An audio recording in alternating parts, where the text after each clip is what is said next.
Aren't you tired of this? Look at this shit. We're going to break this down.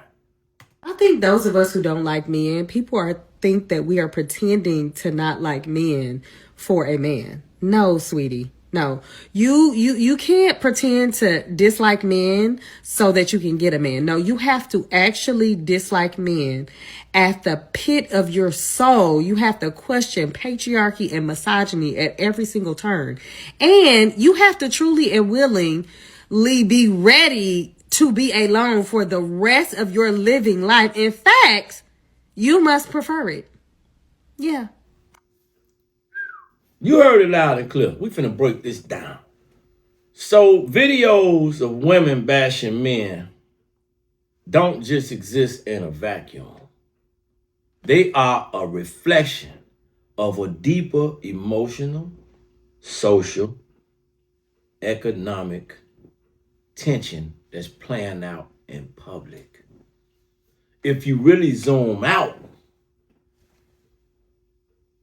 it's less about hate and more about expression, incentives, and unresolved conflict. Pain that's turned into a performance. You really get unhealed trauma you're dealing with. That's what that is, because we see it so much.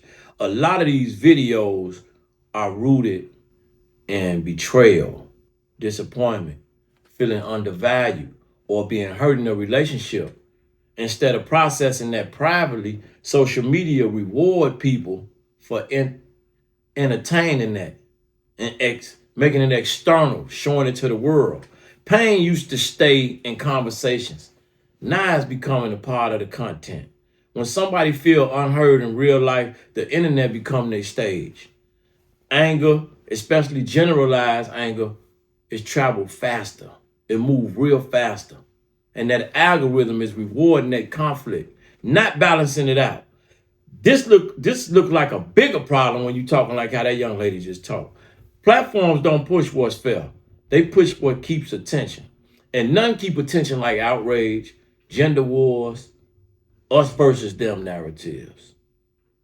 A calm, balanced take like both men and women have flaws, that get ignored. But when men are the problem or women are the problem, that's going to spark a debate. That's going to get comments. That's going to get shares. That's going to get views. That's going to get likes.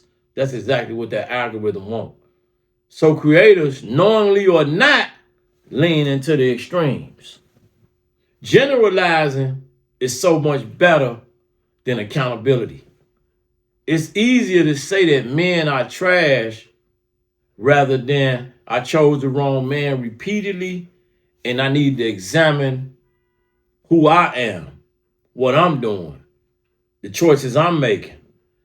And blaming a group of men, it removes personal responsibility. That applies to both sides. We're not going to remove the man because it applies to them too, but I'm showing you guys what I just witnessed and what you just witnessed with me. These videos often reflect a defense mechanism. Protect the ego, avoid vulnerability, simplify a complex issue. It exhibits a lot of confusion. At one point, it was more of a togetherness. But now we're in a time where gender wars, gender roles are shifting, creating gender wars. Expectations from a lot of people are unclear. The power dynamics is changing. Women feel, I don't need a man no more. What's his role? Men feel, well, if you don't need me, where I fit in? They go to war. That confusion creates frustration. And frustration look for a target. Us. Instead of saying we all adjusting, people just pointing the finger saying you the problem. That was crazy what we just witnessed. And you clout chasing. It's a clout chase. A lot of people creating platforms, I'm going to call out the men. I'm going to expose the women. I'm going to speak harsh truths. And it turned into a brand. A lot of people would deem it to be that because they stay on the surface, they don't go deep to really try to see what you're trying to convey, what type of message you're trying to convey. And once the audience reward that, people double down. That's why you got passport bros, being passport bros, not the players. And it just turned into something bigger than an opinion, turned into a belief. She said, you got to feel it in your soul that you don't like a man. And then you got echo chambers that make it worse. It's just not me, them too. That validation feel good because somebody in agreement with that garbage you just witnessed. So at that point, you can't heal. Your perspective don't expand. And your resentment for that said man gets even deeper. Very sad. And it's tragic. But to me, it's not necessarily you don't like men. That's not the truth. The truth is you're dealing with some unresolved trauma on your own time. Unhealthy. And instead of you confronting that trauma, you're taking it out on him over there. These facts. So don't hate. Congratulate, funky hoe. We'll be back.